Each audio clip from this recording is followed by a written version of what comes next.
ও আপনাদেরকে আজকে একটা জিনিস দেখাবো, সেটা হচ্ছে ফিঙ্গার জয়েন্ট। আসলে ফিঙ্গার জয়েন্ট আমরা কেন করি, এটা কেন আমরা বলি যে এটা অধিক টেকসই। এই যে দেখতে পাচ্ছেন এই কাঠটিতে একটি জয়েন্ট আছে এখানটায়, ঠিক এই বরাবর একটি জয়েন্ট আছে। এটা আমরা ফিঙ্গার জয়েন্ট করেছি।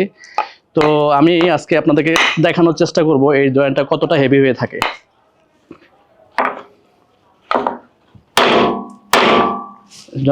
বড় হাতুড়ি দেন, আমি আর একটু বড় হাতুড়ির সাহায্যে জয়েন্টটাকে ভাঙার চেষ্টা করব, যাতে করে আপনারা বুঝতে পারেন। দেখুন তো আমি একটা সাপোর্ট রেখে দিতেছি।